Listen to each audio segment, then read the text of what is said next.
Welcome back to the part 2 of this interesting story. Did Adanna later forgave Obinna and gave him a second chance? Or Obinna later went back to Ivy? You will find out soon. Sit back and enjoy. Week 5. Obinna had been paralyzed for over a month. He had barely slept the night before. Today was the day. He would end the whole drama. Stand up. Walk. Tell Adanna everything. He had been practicing in secret. Late at night when the nurses changed shifts, early mornings before anyone arrived. His legs were strong. Ready. But his heart was not. What if she hated him? What if she never forgave him? Emeka had come by that morning with encouragement. Just be honest, bro. That's all you can do. Emeka said. What if honesty is not enough? Obinna asked. Then at least you tried, Emeka answered. At least you did not keep lying. Now, at 2 p.m., Obinna waited. Adanna's afternoon session. His palms were sweating. She arrived exactly on time. Professional as always. The distance between them felt like an ocean. Good afternoon, Mr. Azubuike. Adanna greeted. Adanna, please. I need to tell you something. Emeka interrupted. Let us start with exercises first. Adanna said. She would not meet his eyes. No. This cannot wait. She finally looked at him. Her face was guarded. What is it? Obinna took a deep breath. This was it, he said. I need you to watch me. Just watch. Mr. Azubuike. Please. Adanna said. Something in his voice made her pause. She stepped back, arms crossed.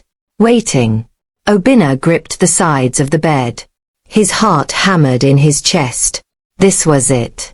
The moment of truth. He swung his legs over the side of the bed, planted his feet on the floor, and stood up. He expected her to be surprised, to cry, to show some kind of shock.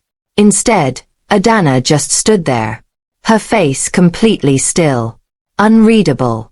Obinna took a step forward, then another, walking toward her. Adanna, I can explain, he said. Stop. Adanna said. Her voice was quiet, but it stopped him cold. I know, she said. Obinna felt his stomach drop. What? Obinna asked. I know you are not paralyzed. I have known for 2 weeks. The room seemed to tilt. You knew? Obinna asked, his voice shaking. Yes. Her voice was shaking now. Not with surprise. With anger. I have been waiting for you to tell me the truth. Waiting to see if you were the man I thought you were. Obinna took another step toward her. Adanna. Don't. She held up her hand. Don't come closer. Tears were streaming down her face now. Not tears of joy. Tears of hurt. Who fakes being paralyzed? She asked, her voice breaking. What kind of person does that? Someone who needed to know the truth, Obinna said desperately. Someone who needed to know if people loved him or what he had. And what was I? Adanna's voice rose. Part of your experiment. Your test. Did you watch me care for you and laugh inside? No. God, no. Adanna, you were never, Obinna said. Never what? Never supposed to matter? Never supposed to care? Never supposed to fall for you? The last words hung in the air. She had said it. Admitted it. She had fallen for him too. But there was no joy in the admission. Only pain. You fell for me? Obinna whispered. Adanna wiped her tears roughly. It does not matter now. It matters. It's the only thing that matters. Obinna said. No. She grabbed her bag. What matters is that you lied. To everyone. To me. And then she asked the question that shattered him completely. If you could lie about this, Obinna, what else would you not lie about? The question hung in the air like smoke. Heavy. Choking. Obinna felt his throat tighten. Adanna, please. Let me explain. Explain what? Her voice was ice now. Explain how you lied to your mother? Made her cry thinking she would lost her son? Explain how you manipulated everyone around you. I was trying to protect myself, Obinna said. From what? Adanna interrupted. From a woman who did not love you. Adanna laughed bitterly. So you decided to lie to everyone else instead? That makes it better. It wasn't like that, Obinna said. Then what was it like, Obinna? Tell me. Make me understand. Obinna ran his hand over his face. Where did he even start? Ivy was planning to divorce me, he said quietly. I saw her messages. She was with me for the money, for the lifestyle. She was counting down the days until she could take half of everything and leave. So you tested her? Adanna asked. Yes, I tested her. And she failed. His voice broke. She left me alone in that hospital bed. Posted pictures with another man while I was supposedly paralyzed. She proved everything I suspected. And me. Adanna's eyes were red, but her voice was steady. What was I to you? Adanna asked. You were never part of the plan. Obinna said. That's not an answer. Adanna interrupted. Obinna stepped closer. She didn't move away this time. You were supposed to be just my therapist, he said. Someone who did exercises with me and left. But then you showed up every day. You pushed me. You challenged me. You told me about your brother. His voice dropped to a whisper. You made me forget I was pretending. You made me want to be real. Adanna wiped her eyes. Do you know what you did to me? Adanna asked. I'm sorry. Obinna said. No. You don't get to apologize yet. You need to hear this. Her voice shook with emotion. I opened up to you. I told you about Okechukwu. About the worst pain of my life. I let you see me. The real me. I know. Obinna said. And the whole time you were lying. The tears came harder now. Pretending. Watching me care for you like some sick experiment. Do you know how that feels? I fell in love with you. The words exploded out of her. I fell in love with a man in a wheelchair who I thought was broken and brave and fighting every day. I fell in love with someone who didn't exist. Obinna felt his own tears fall. He did exist. I was broken. Just not the way you thought. Obinna said. That doesn't make it better. Adanna said. I know. Obinna's voice cracked. I know it doesn't. But Adanna, everything I felt for you was real. Every conversation. Every moment. The way I looked forward to seeing you every morning. The way you made me laugh. The way you made me want to be better. He took another step closer. They were inches apart now. I love you, Adanna. I fell in love with you. And that was never part of any plan. Adanna stared at him. Her chest was heavy. Her face was wet with tears. You don't even know me, she whispered. I know you wake up at 5 a.m. to prepare your mother's insulin before you go to work. I know you hum gospel songs when you think no one is listening. I know you put everyone else first and yourself last. I know you're the strongest person I've ever met. Stop, Adanna said, but Obinna continued. I know you wear the same 3 uniforms because you send money home instead of buying new clothes. I know. Stop. Adanna covered her face with her hands. Just stop. Silence filled the room. When she finally spoke, her voice was small, broken. I can't do this, Obinna, Adanna said. I can't be with someone who lies that easily. I'll never lie to you again. I swear, Obinna said. You can't promise that. She looked up at him. Even if you mean it now, you already proved you're capable of lying. 4 weeks. To people who love you. What happens when things get hard again? When you're scared again? Will you lie then too? No. I've learned, Obinna said. Have you? She picked up her bag. Her hands were shaking. Or have you just learned not to get caught? Adanna asked. That's not fair. Obinna said. Fair. Adanna's voice rose again. You want to talk about fair? Was it fair to your mother? Was it fair to me? Obinna had no answer. Adanna walked to the door. Each step felt like a knife in his chest. I need honesty, Obinna. Complete honesty. And you've proven you don't know how to give that. Adanna, please, Obinna pleaded. She turned at the door. I'm done. Find another physiotherapist. I can't look at you anymore. I'll prove it to you, Obinna said desperately. I'll prove I've changed. I'll prove I can be honest. Just give me a chance. Adanna's face softened for just a moment. You cannot prove change, Obinna. You have to live it. Then she walked out. The door closed quietly behind her. Obinna stood there alone. Actually standing. Actually walking. The thing he'd been pretending he could not do for 5 weeks. The victory meant nothing. He had walked again. But he had lost the only person who mattered. The next few days were miserable. Obinna's mother came to the hospital. She had heard everything from the nurses. Hospital gossip traveled fast. You did what? Her voice was quiet. Dangerously quiet. Mama, I can explain.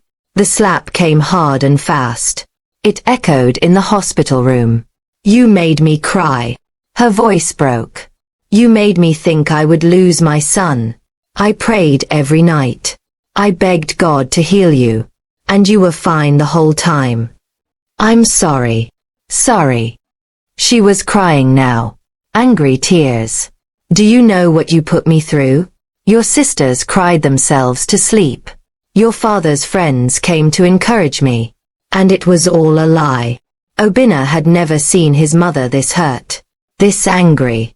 I needed to know if Ivy really loved me. So, you broke my heart to test hers? His mother shook her head. That girl was never worth this. Never. She left without another word. Emeka came that evening. Bro, it's everywhere. What is that? The story. Ivy leaked it to the blogs. Emeka showed him his phone. The headline read, Billionaire Obinna Azubuike faked disability to test fiancé. The article painted Ivy as the victim. I was traumatized. I stood by him, and this is how he repays me? By revealing it was all a game. The comments section was vicious. Rich people and their games. He played with people's emotions for fun. His mother must be heartbroken. What kind of man does this? A few people defended him. The fiancé abandoned him anyway. He was right to test her. But most of the internet had turned against him. His phone rang constantly. Reporters. Friends. Business associates. Everyone wanted a statement. Obinna turned off his phone. Days turned into a week. Obinna was discharged from the hospital. He went home to his empty penthouse. Everything looked the same. But nothing felt the same. He tried to call Adanna. But she has blocked him. He went to the hospital to find her. The receptionist said, Miss Adanna requested a transfer to another facility. He went to her house in Surulere. Found the building. Climbed the stairs to her floor. Her mother answered the door.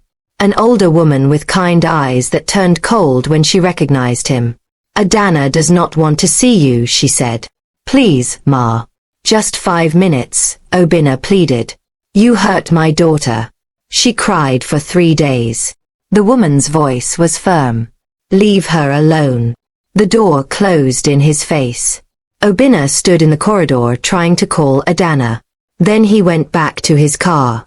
Back to his empty penthouse. Back to his money and his buildings and his success. All of it meaningless without her. That night, sitting alone on his balcony overlooking Lagos, Obinna finally understood what Adanna had tried to tell him. He had been performing his whole life. Protecting himself. Testing people. building walls. He had never just been real. Even with all his wealth, he had been poor in the things that mattered. Trust, honesty, vulnerability. Ivy had taught him what fake love looked like. But Adanna had shown him what real love required. And he had failed the test. 6 months passed. Obinna was a different man now. Not because he said so. Because he lived it. Every Tuesday and Thursday, he volunteered at Mainland Rehabilitation Center. Not the fancy private hospitals where celebrities went. The government facility in Yaba where people who couldn't afford treatment came for help. He worked with patients. Helped them with exercises. Listened to their stories. Gave them hope without giving them money. At first, people recognized him. Whispered. Pointed. That is the man who faked being paralyzed. He did not defend himself. Did not explain. Just kept showing up. Eventually, the whispers stopped. He became just another volunteer. Just Obinna. Not the billionaire. Not the scandal. Just a man trying to help. He had also started therapy. Real therapy. With a counselor who helped him understand why he had built so many walls. Why he tested people instead of trusting them. You were protecting yourself, Dr. Amara had said. But protection without connection is just isolation. Obinna had cried in that session. Really cried. For the first time since he was a boy. His mother had forgiven him. Eventually. It took 3 months and many conversations, but she had hugged him one Sunday after church and whispered, "I'm still angry. But you're still my son." It was enough.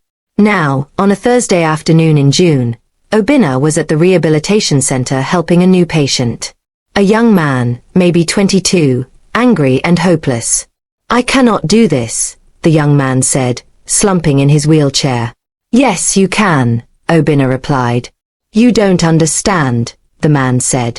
"I do," Obinna replied. Obinna sat down across from him. "More than you know." The young man's therapist came over to help. She was patient, encouraging, persistent. Something about her approach felt familiar. Obinna looked up. His heart stopped. It was Adanna. She was thinner than he remembered.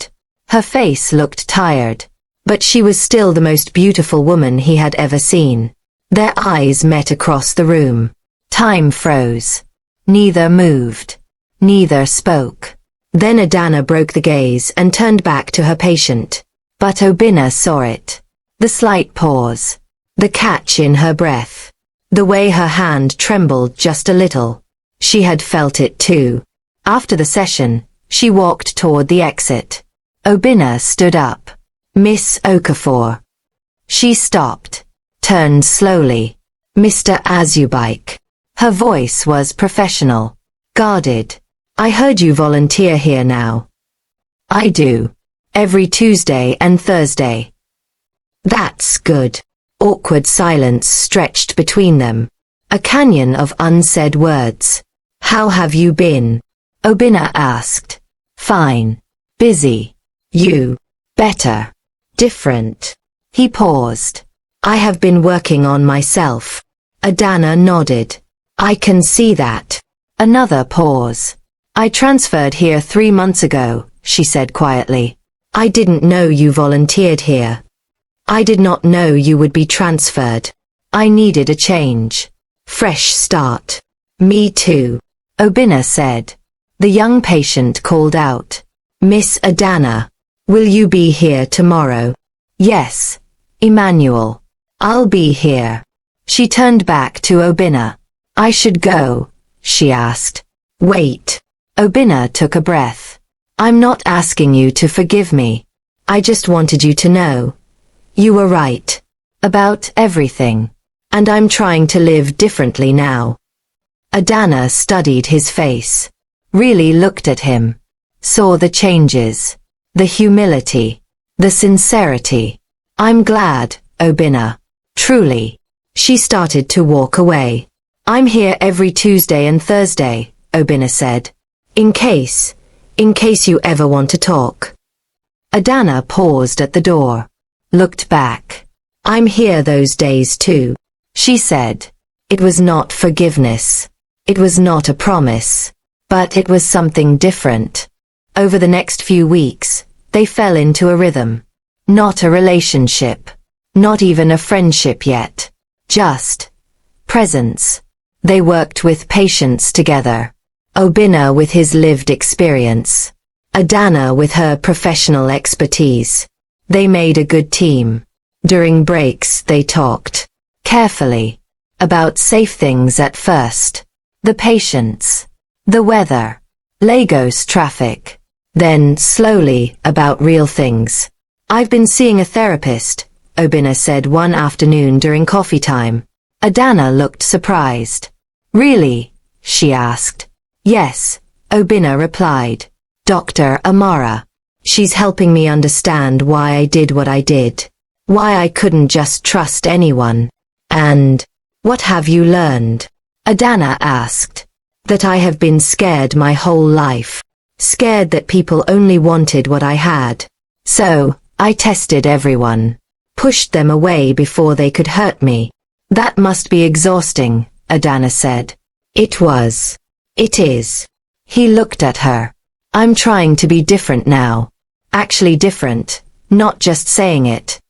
Adanna was quiet for a moment. I can see that, she said. Can you? Obinna asked. Yes, she answered. The way you are with the patients. With Emmanuel especially. You were patient. Present. Real. She paused.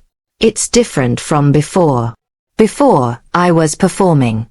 Even when I thought I was being real, Obinna said. And now? Adanna asked. Now I'm just trying. Failing sometimes. But trying, he answered. Adanna nodded slowly. She understood trying. She understood failing. I have been working on myself too, she admitted. I realized I have trust issues too. From before. From men who used me as a stepping stone. She looked down at her cup. A guy once dated me to get close to my friend. When she finally noticed him, he dropped me like I was nothing. I'm sorry, Obinna said. It taught me to protect myself, Adanna continued. To not believe when men said nice things. To always wait for the other shoe to drop. So we are both broken, Obinna said softly. Maybe. Or maybe we are both just human, she replied. They sat in comfortable silence.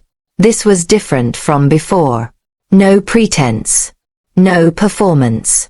Just two people being honest about their scars. I miss you, Obinna said suddenly. I miss talking to you. Being with you. I'm not asking for anything. I just wanted you to know. I miss you. She looked at him. Really looked at him. I miss you too, she whispered. But I'm still scared. Of what? Obinna asked. Of trusting you. Of being wrong again. Of giving my heart to someone who might lie when things get hard. Obinna reached across the table. Stopped just before touching her hand. Asking permission. Adanna looked at his hand. At his face. Saw the vulnerability there. Slowly, she put her hand in his. I cannot promise that I will not make mistakes, Obinna said. But I can promise I will tell you the truth. Even when it's hard. Especially when it's hard. How do I know that? Adanna asked. You do not need to know. Not yet. He squeezed her hand gently. But I will show you. Every day. Until you believe it. He said. Adanna's eyes filled with tears. And if you ever lie to me again, she said. I will not. Obinna interrupted. If you do, I'm gone. No second chances.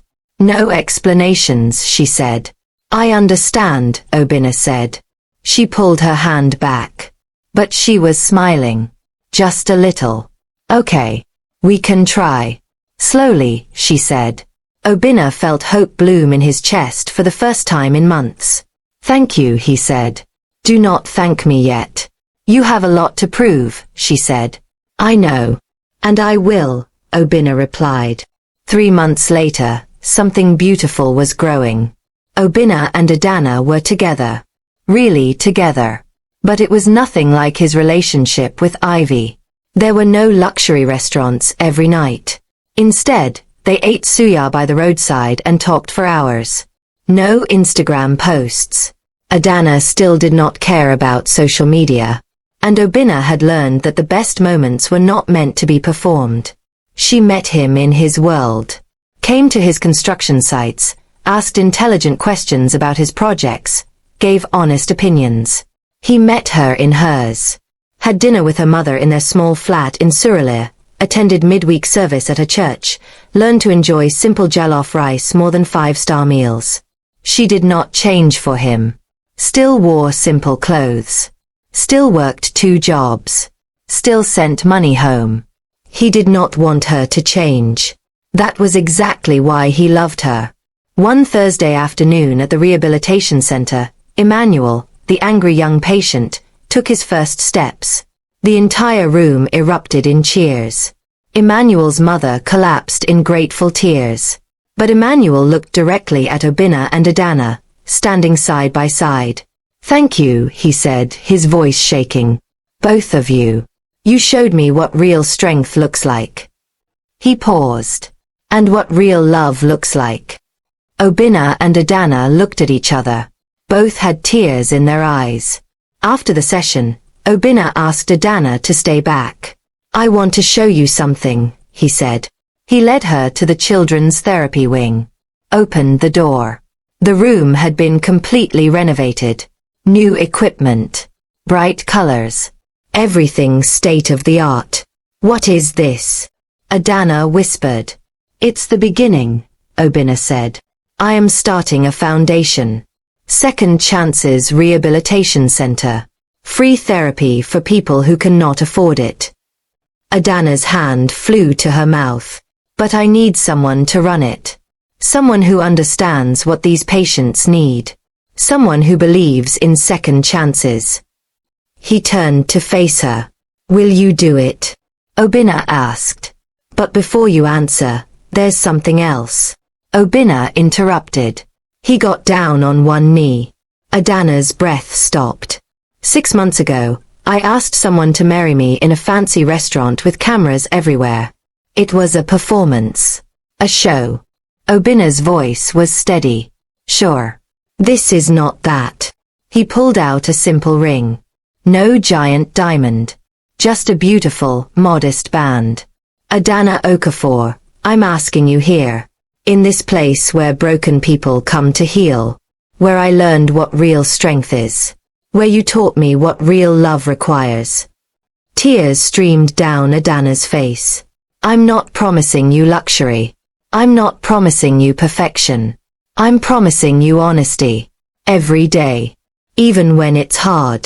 Especially when it's hard. I'm promising you partnership. To meet you in your world as much as you meet me in mine. To value what you value.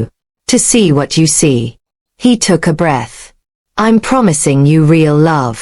The kind that shows up. The kind that stays. The kind that chooses you every single day. Will you marry me?" he finally said. Adanna was crying too hard to speak. She nodded. Then found her voice. "You asked me once before and I said no." Obinna's face fell slightly. "I said no because I didn't know you. The real you." She smiled through her tears. "But now I do. I know your fears. Your scars. Your growth. Your heart." She pulled him to his feet. "So yes. Yes, I will marry you." They kissed there, in the empty therapy room, surrounded by equipment meant to heal broken bodies. 2 broken people who had learned to heal together. The foundation opened 2 months after the wedding. Second Chances Rehabilitation Center. Adanna ran it. Obinna funded it.